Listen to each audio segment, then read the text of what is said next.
What's up, everyone, and welcome back to Through the Veil. I'm your host, Alex Nelson, and in today's episode, I am interviewing my good friend, Brandon Duncan. He's the owner of Life is Rare, which is a sports nutrition company, as well as a badass father and really an all-around very conscious, thoughtful dude.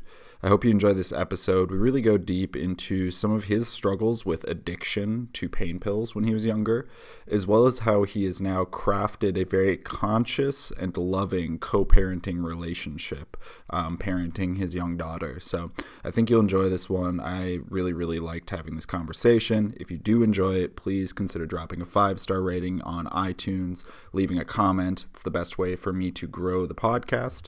And if you're watching on YouTube, then drop a comment about what you thought about the episode, or just hit that subscribe button and you'll be updated anytime that a new podcast drops. Without any further me talking, let's go ahead and get into the episode. Thanks for being here with me. Welcome to the podcast. I'd like to kick things off with just kind of going through a little bit of an introduction for you. So if you can introduce yourself and then just kind of within a couple paragraphs summarize what you've got going on right now, what you're super excited about. Yeah, definitely. First off, thank you for the opportunity to sit and talk and dive in with you. And really excited for everything that you're doing and creating with this podcast. Thank you. So my name's Brandon Duncan. I live in Portland, Oregon. I'm a father to an amazing 8.5-year-old little girl. I've been a single father since she was born. I'm an entrepreneur. I have a company called Life is Rare. We formulate nutraceutical and functional health products. I'm an endurance athlete. I do Ironman triathlons and ultra endurance races and skydiving, all kinds of fun stuff. Originally from Alabama and made my way out to Portland, originally to go back to restaurant management school in 2008, and then moved back to Alabama to open up a restaurant with my daughter's mom and my father. At the time, she was just my girlfriend. Yeah. We were back there, and I had several things that had happened during the course of about 6 months that led me through a bunch of injuries and ended up getting addicted to prescription pain pills. At the same time that my daughter's mom was pregnant, and went through like a 7-month heavy addiction that came to like a legit rock bottom, about as deep as you can possibly get, right when my daughter was born. And so that became, as challenging as it was, it also became this beautiful like birthplace of the next phase of my life. When she was born, we ended up moving back to Portland and started this new journey as a single father and getting on the path that I'm on now. Right. That's awesome. And so I think your story has so much condensed into a fairly short time frame. And I'm trying to think of what to dig into first. So I think the addiction's an interesting thing. So let's talk a little bit about where that rock bottom went and how did you find your way back out of that? Kind of what were the catalysts for you? Yeah, so to really explain that requires I go back even further. Sure. Because there's a lot of pain and trauma and like inner suffering that was really driving the addictive behaviors. Yes. And it wasn't just I was addicted to prescription pain pills. It wasn't just the addiction to that. I was addicted to attention. I was addicted to food. I was addicted to women. Numbing, exactly, and sedation in a lot of different forms. It just happened to be that prescription pain pills became the one that like broke the house down, right? Like just kind of destroyed the foundation of everything else and also woke me the fuck up. Yes. And the trauma and the pain and everything really started when I was 23 years old. My little brother died on my birthday. Okay. And not understanding how to navigate something at that age, still being fairly young. I mean, old enough to know enough, but still too young to really know how to navigate it. And then also looking at the expectations society places on young men to be strong and stoic and not show emotions. And so I created this idea that it was my responsibility to protect everybody else. Yes. He was a senior in high school, and so I was protecting all his friends. Yeah. I was protecting my parents, and in doing so, I wasn't doing anything to not just protect me, but actually go through a healthy grieving process. Right. So several years passed in my mid-20s where my way of numbing that, or even when it would come up, like feeling it at times, was to go out and sedate. And drugs, alcohol, women, just about anything. And so that was like an ocean that at times was really rough and intense, and other times it was kind of calm. It wasn't really present in my life. Right. But the underlying like trauma, sadness, grief, and pain was always there. Right. And so when I became addicted to prescription pain pills, there was a lot going on at that time. We just opened up a restaurant, and the relationship I was in, we were having challenges, and being, active, both playing an active role in this new business and the stress that brought, then finding out that she was pregnant, already having some relationship challenges that we were trying to navigate through, and even knowing if we were going to be together or not. That all came to this like place that when I started using prescription pain pills for injuries, I was just taking them like candy, and ended up going through the actual prescription, started buying them on the street. And that lasted for about 7 months. And the wake up at the rock bottom for me, I was very fortunate because I was becoming a dad. Right. So like I had a very short timeline to get my shit together before knowing that there's going to be a lot of responsibility, and life wasn't just about me anymore. So I think I was really fortunate in that way, because that was a really strong driver and motivator.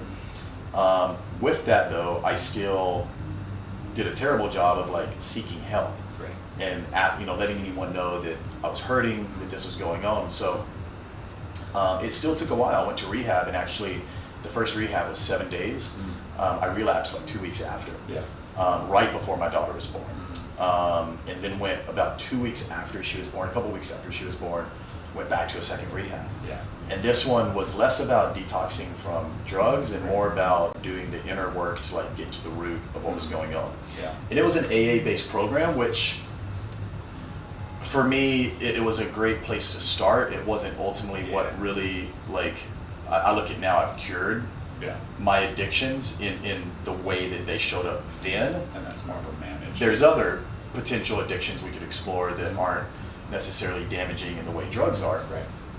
And that came after the second rehab and the AA-based modalities that I was going through. But the big driving force for me was my daughter, man. Like becoming a dad and knowing that there's someone else depending on me. And knowing that I hurt people too. Hurt her mom, hurt my family, lost trust, hurt people I loved and cared about. And that I was working on that for 6, 7, 8 months, and then my dad died. And so fortunately having the tools, or enough of them, to know that I didn't want to repeat the same thing I did previously again, that's when I really started the personal development journey. Not just like watching Tony Robbins videos and reading the books that we all know about, but like really digging into the daily practice of certain work. And that was May of 2011, and that took like 2 years. So really there was about 2.5, 3 years since the time my daughter was born that it took me to like get my shit together and clean up this stuff I'd created, and get to a place where I could really start to move forward as a truly healthy, empowered version of me, leaving all of that behind. That's awesome. That's a super powerful story. I mean, what jumps to mind for me, I think, addiction is such a tricky thing. So a while ago, when I was 21, 22, I sort of cured my addiction to alcohol. It's still there. I have an addictive personality, so I have to be aware for myself that if I go out drinking, I'm probably going to go drinking. And what I do now is I just limit that to a couple times a year, rather than what it used to be, which is like 4 nights a week. And it just makes you very avoidant. It makes you very, like, I remember at one point I had like stolen some money from my dad to pay for like me going out drinking. So common experience, I think, amongst addicts is like dealing with folks around them that love you. And I just remember this experience of like, and now that I have the framework to understand it, I know what it was, but I had this experience where like he had found out that I'd taken money from him, and he was like talking to me about it, and it was almost like the screen went static, and it was just like, and what that was just me disintegrating from the real experiences. I was disassociating from reality. I was going, that's too painful, we can't look at it. And what's beautiful about your journey is with the birth of your daughter, that was the catalyst for you to look at this stuff. And it takes courage to look at, because it's fucking, it's hard. It's a lot easier to just numb that shit and keep it down. But when you actually take the courage to look at it, you can improve. You're a shining example of that. Yeah, thanks, man. I mean, I would also add to that I actually think it's harder to stay in the addiction. It's a misconception, because we often think addicts, and the ones that love addicts often think the addiction's the easy place. Mm-hmm. And there may be some truth to that in like early stage addiction. Sure. Where you can catch it early enough and it doesn't get to like a dark place. Yeah. But in like full-blown addiction, yeah, that's the hardest fucking place you'll ever be. Yeah. And it may be really hard when you start getting healthy again and you start making those changes, like that transition point. Yes. Is really nasty and really ugly, especially if you're addicted to things like opiates or stuff that has really intense, or alcohol that's really intense withdrawals. And as you get through that initial like transition phase, life gets good fast. Right. And then so long as you're continuing to work toward that, and you have the right people around you and support and positivity, it gets really good. Yeah. Like really fast. Really fast. And you realize how ugly and messy it was. And so I think that's really important for people to kind of understand, because a lot of people go through addiction. Yeah. A lot of people. And if you're not personally going through it, it's very likely that you have someone you care about that is. Right. So just understanding that part, that, you know, like, it can get good quickly so long as you're willing to like do what it takes to get through that. And put in the work to put in the work. Identify the trauma. Because I think a lot Totally. of times when people fail to solve an addiction, it's because they haven't really gotten to the root cause of what was causing it. I like, I can't remember who said it. It was on Aubrey's podcast, but Mm-hmm. they said that every addiction is a coping strategy. Mm-hmm. And the coping strategy was a good idea at the time that you created it, because it worked. And that the first time you took opiates to numb Mm-hmm. the feelings you were feeling, it worked. Mm-hmm. So it worked then, but the problem is you kept doing it. Yeah. So it's to honor that that was a coping mechanism for some pain. Mm-hmm. And at the time it may have made sense, but now that's no longer serving you. I just think that Definitely. paradigm It's an interesting way to look at it. The other part is that sometimes in a place of immense pain like that, sometimes, and this was my experience, the pain can get so overwhelming that to shut that out without a substance requires that you turn off all your emotional, like your connection to any kind of emotions. Right. So for me, oftentimes, the high or the feeling I was getting from drugs was actually just to feel something. Right. It was less about the high, Sure. and sometimes it was more about just being able to feel again, because I'd shut off all of my emotions because I was so terrified of feeling the ones that I was feeling that the only way I knew to like process that was just turn them all off. Yeah. And so I was kind of like a robot at times, and so taking drugs or having any kind of stimulation actually gave me something to feel. Right. And that was a addiction in and of itself, just outside of the drugs, completely. Which makes total sense. Like you're repressing so much that you just keep it down. Nothing. Yeah. I'm not gonna feel anything, because if I feel anything, Then it's I'll happening. I'll lose everything. Exactly. So let's talk next about just the journey you've gone on, because I think this is all super interesting. The journey you've gone on with sort of co-parenting as two separate individuals, and just the beauty of that journey. Just run wild with that one, because I think definitely. I'll start it here, because a lot of times when I talk about this, I'm always starting it with the positives. Sure. And it's not always like rainbows and sunshine. And right now we're going through a period of that relationship where there's a lot of obstacles, there's a lot of challenges. Communication's a big one right now, because our daughter's changing. The age that she's at is requiring different parenting, different education at school. There's a lot of changes, all very beautiful things, and there's changes between both homes at a personal level as well. And so that's creating different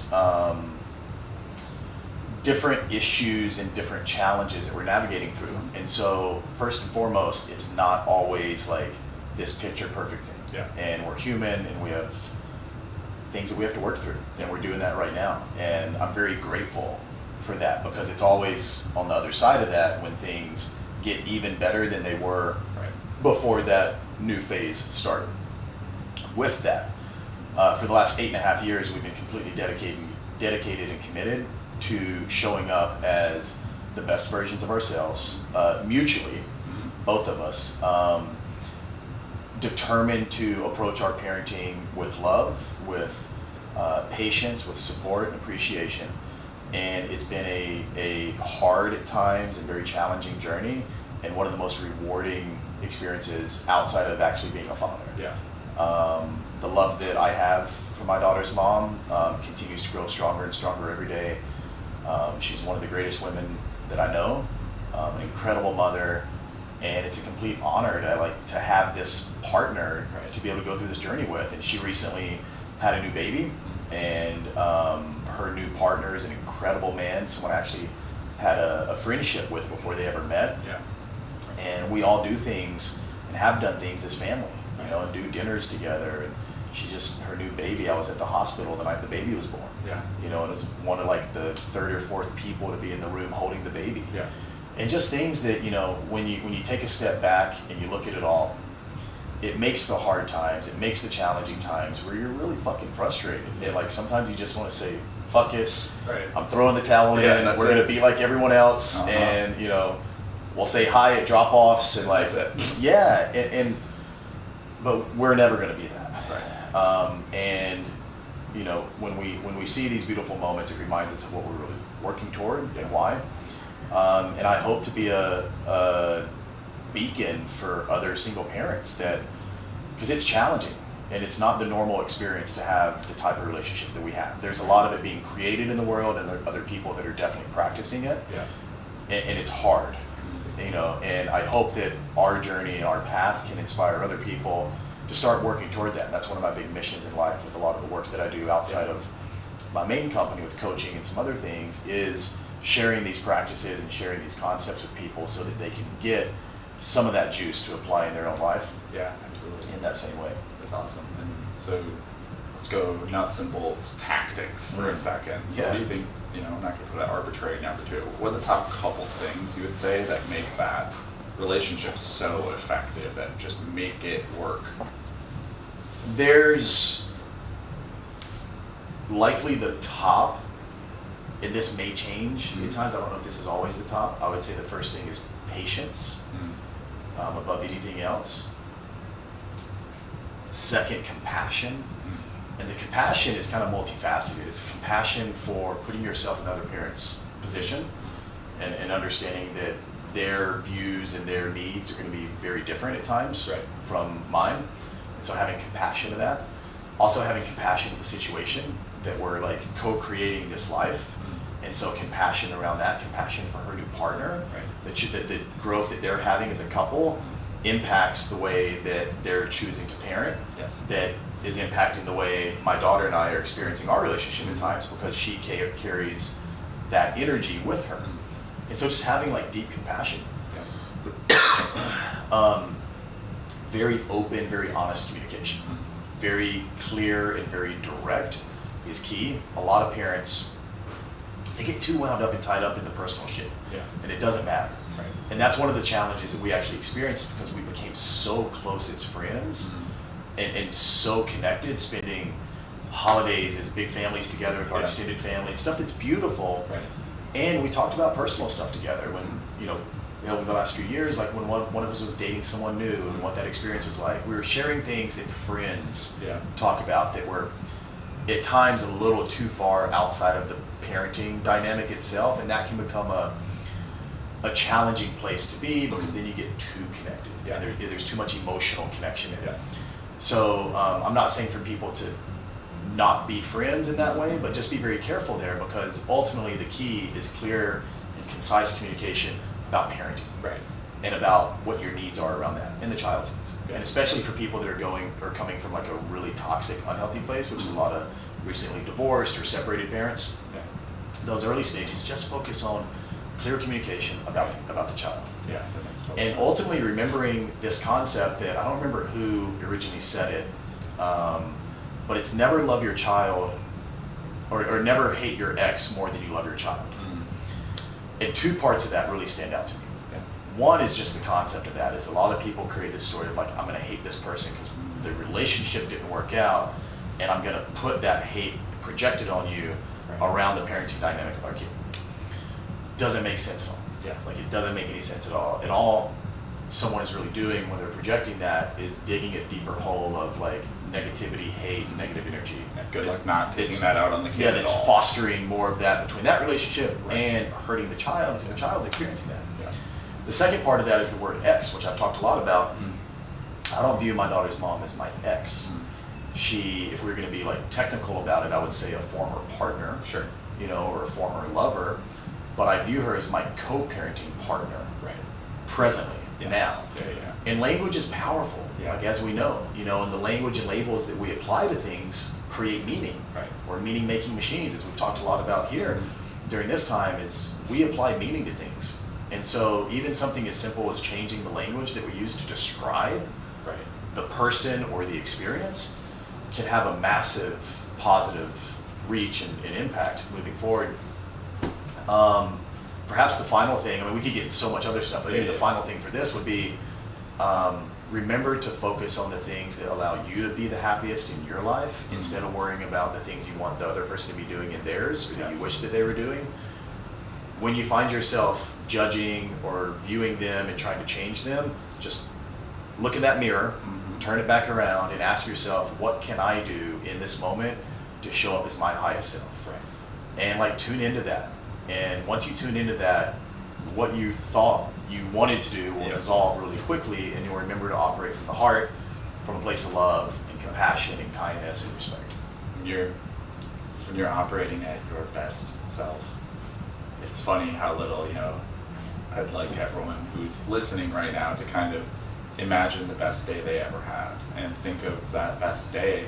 How did you treat people on that best day when you were your best self, when you were the most excited? Maybe it was your birthday, maybe it was just some celebration that you were really excited to go to. Were you going to treat anyone with unkindness on that best day of your life? No, you're coming forward, you have extra love to give to everyone around. If someone came at you with negativity, you just showed that love too. So it's a beautiful paradigm because it's the more full your cup is through the personal work that you've done, the more you have to share out. Yeah. So I think that's beautiful. Yeah, a simple like way to look at it is if I wanted to give you money, I first have to have money in my pocket to give you. Yeah. Right? So like if I want to give love, kindness, respect, anything of true value to others or to the world or to my children, I first have to cultivate that in my own life. Yes. And so through these daily practices that we all do and ways of just being the best versions of ourselves, we can then give that part of us and express that to others. So let's dig into those daily practices a little bit. What do you find to be the most effective things that you do daily, weekly, whatever the frequency can be, that really are the lever that you pull to gain that self-awareness, to gain that internal full cup? Yeah, journaling is becoming more and more powerful, and likely now it may be the most powerful. Yeah. And it's also the one I resist the most and have over the years. Yes. You know, so again, in full transparency, it's something I've been doing for 7 or 8 years fairly consistently. And just recently, in like the last 6 months, something that I've made a commitment to do every single day. Right. And as I've made that commitment, the time, I mean, at first it's hard. I'm sitting down, I'm like, oh, what am I going to write about? What's going on? Let me do some gratitude or some things that I know I can start with.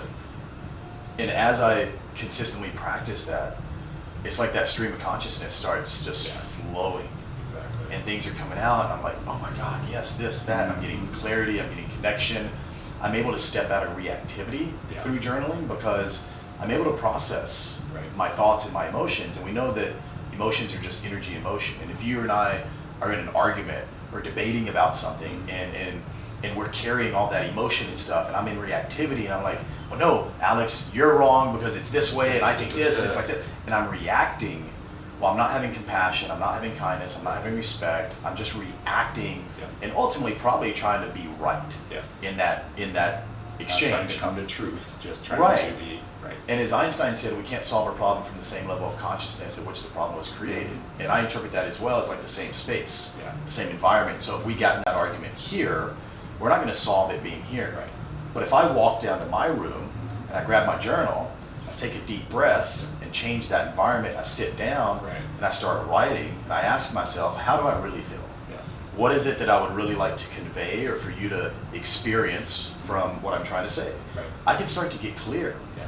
And then when I come back, whenever that may be, if that's later, if it's the next day, when we connect again, I'm able to not be in reactivity. Right. I'm able to move that energy and emotion through pen and paper, which is a weapon of mass creation, right? Not mass destruction. Right.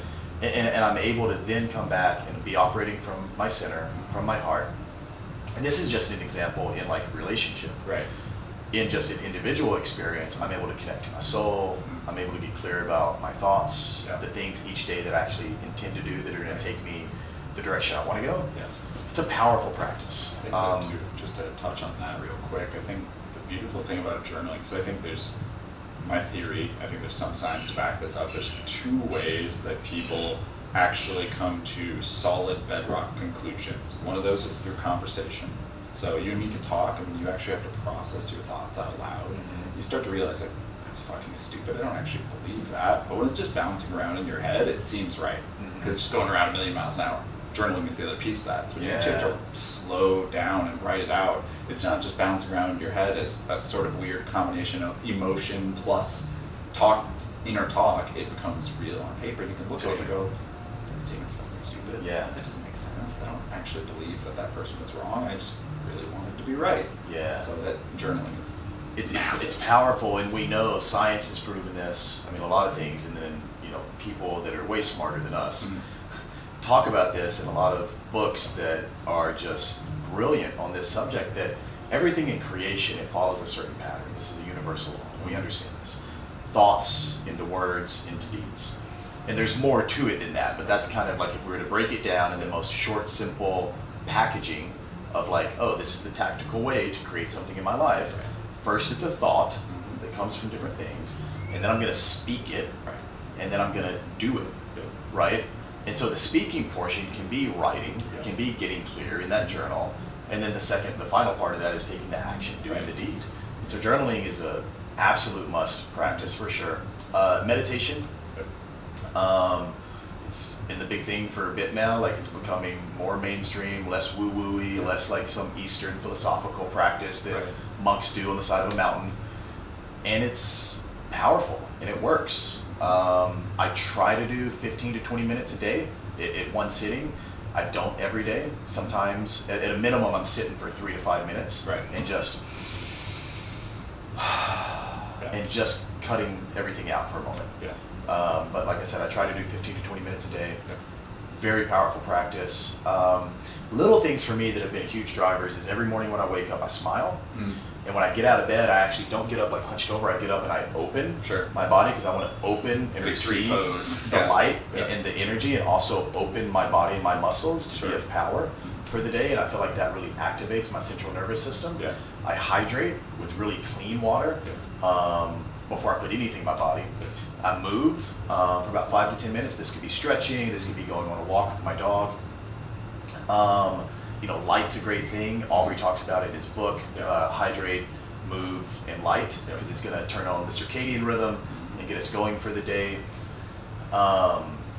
Exercise, breaking a sweat, so much more than just like the physical health component of keeping us in shape and keeping us looking great and feeling great. But being able to, again, move stress, move negative emotions, and again, keep us like connected to our body, keep us really dialed in.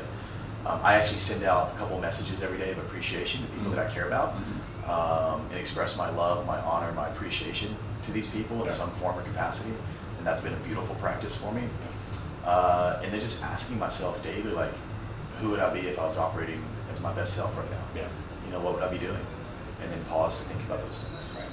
Such a beautiful concept. I think one of the favorite reference points I keep in my own head is the idea that you do have a higher self, and whether that's true or whether it's just a construct in your head doesn't really matter. It could be either, but the idea that you have a higher self and that's the perfect version of you, and that version of you is constantly guiding you to try and be that version, and whether that's accurate in a metaphysical sense or whether that's just a part of your subconscious that knows what the best of you is, just having that in the back of my mind is there's a standard, and what would I do to be like that? It's just I would say it's absolutely legit, right, and we can prove it. And here's a great example, is because I was not operating 8.5 years ago as my highest self, Mm-hmm. 9 years ago, when I was in the deepest pit of addiction and darkness and creating victim mentality. Mm-hmm. And it took me operating as a version of my highest self at that point of the timeline to get out of that. Yeah. Now, as we know, we're constantly expanding and growing. Everything in the world is. So our highest self is not some like fixed version of us, in my belief system, that we attain potentially at some point along the path. It's constantly expanding and growing too, as we expand and grow. And so at any point in our experience that we've called ourselves to raise higher than we were the day before, the week before, whatever it was, that's us stepping into a version of our highest self. Right. That's the only way we can get from that place into this place. Yes. And then this place becomes the new norm, and then there's another version of the highest self, and it's just a continual process throughout life. It's like a video game. You unlock each level. You beat Totally. the first level, and oh fuck, the monsters got bigger. Son of a bitch. Totally, yeah, because it's not gonna get you don't. In that journey, you don't get to this version of your highest self and all the problems everything's disappear. perfect and everything's perfect. Actually, the problems tend to get harder and bigger because you're bigger. Yeah. And you can actually accomplish more. Yeah. So, life in the universe is going to give you those tools that you need to continue growing. Yeah, there's a concept in occultism that's the trial of the abyss, and that's when you hit a certain point in your journey, you become ready for this trial, which basically takes everything from you. And it's like only the person who gets far enough actually gets to that trial at all. And I just like that as a concept that like, hey, just because you're moving forward doesn't mean things are necessarily going to get easier. Yeah. It may actually get more difficult in a multitude of ways, but you also will have more reference points of your own success to rely on. Yeah, the toolbox, that like invisible toolbox that we all have, Exactly. that we're like filling with the tools of life that we've learned over the years, that toolbox gets bigger. Right. And so as the problems get bigger, you have more tools, more equipment, more knowledge, more resources to face these obstacles in the way. You know you've done it before. That's the Definitely. Is when you have, I remember when I was young, I had 0 reference points. Not 0, but it seemed like 0 at the time of overcoming stuff. It's a little more difficult because you're going, I'm not really sure if I can do this. Now if I run up against a problem, I have endless reference points. I overcame that, I overcame that, I overcame that. So it's a little bit easier for me to get myself in the mindset of, even if this seems like a real motherfucker of a problem, I know I'm capable of overcoming whatever it is. Yeah, that's right. That's amazing. So, moving on. I'm trying to think of the last topic to touch on here because we're getting... We can talk about anything. Close. I know, right? So I think, what is the thing that you're most excited about right now moving forward? What's the thing that just like is getting you out of bed at this moment? Project? That's a big question. Yeah. Wow. Well, there's a few answers inside of that, and I think I'll try to keep it focused on what kind of encapsulates all of it. And that's only practicing and doing and thinking and being experiences each day that nourish and energize me. And what this looks like is some of the stuff we just talked about. Yeah. Right now, journaling every day is nourishing and energizing for me. And this is like versus draining and depleting. Right? Spending time with my daughter. Really present, connected time. Putting the phone up, being with her at her level, letting her choose what we're doing. So she's getting that creativity. She's getting to take leadership and like express herself. Incredibly nourishing, incredibly energizing, incredibly heart-opening. Being around great people like you and the people in this community that we've been with here in Tulum, nourishing energizing. So it comes to me right now where with work, with business, I'm growing my company, we're investing money in marketing and tons of fun, cool shit. Yeah. What's exciting and inspiring is the stuff that's nourishing and energizing. Right. And for me, I'm being able to be creative again in my company. That's nourishing, that's energizing, that's inspiring. Yeah.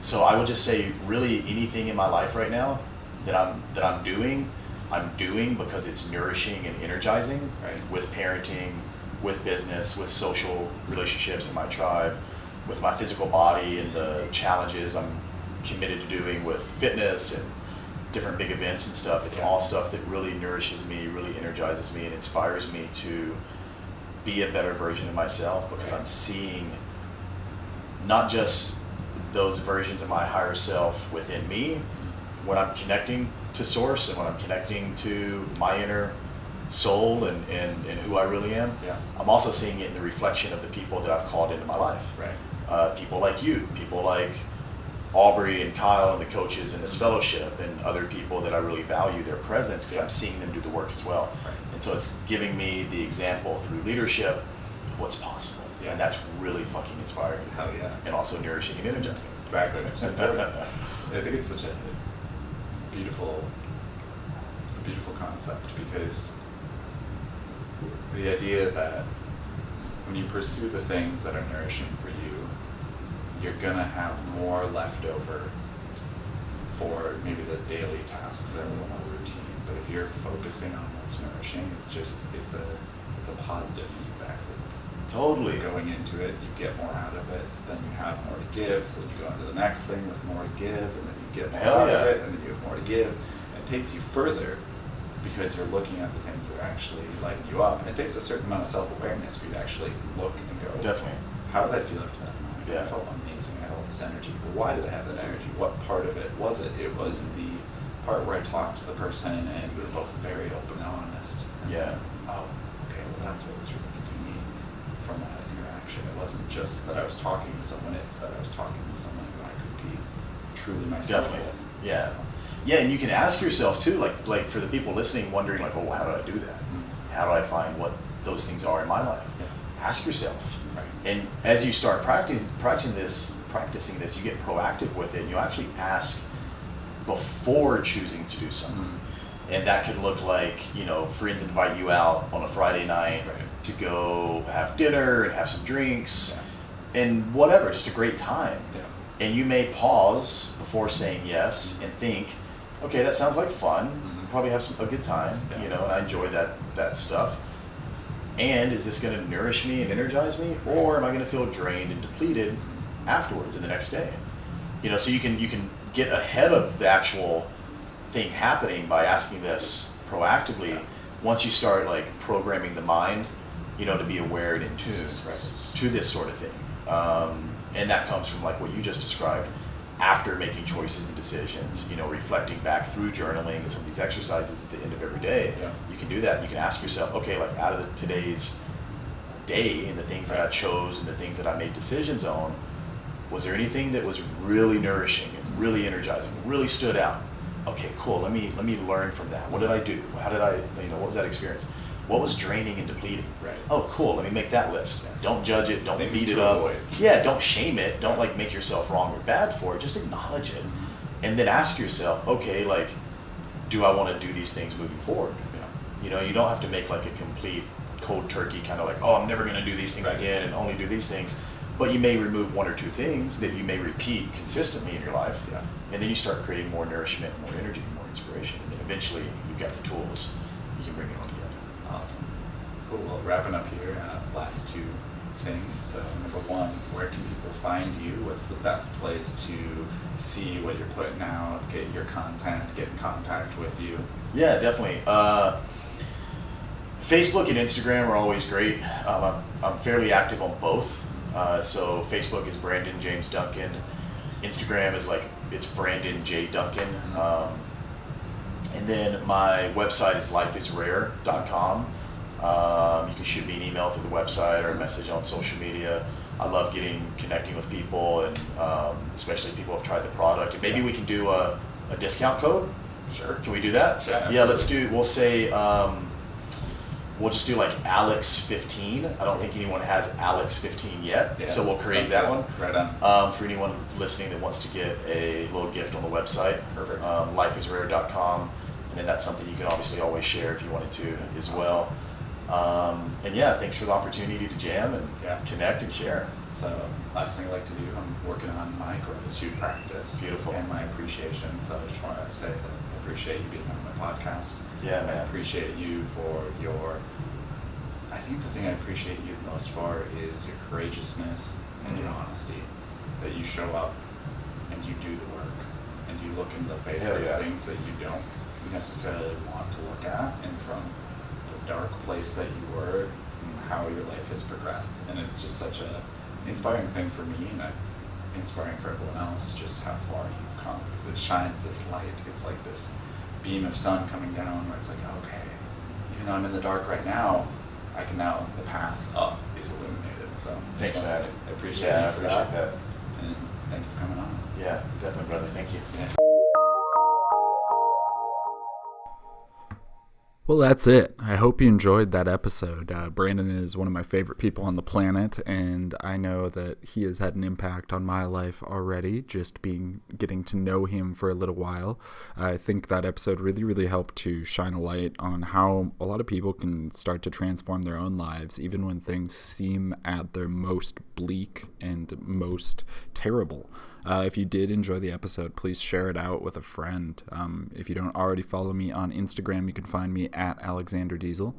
And again, if you really like these episodes, it really helps a lot if you drop a 5-star rating on iTunes, and if you leave a review on there. It really helps show support for the show and helps us keep cooking with some new cool episodes. So I hope you enjoyed this one. Thank you for listening, and I will talk to you soon.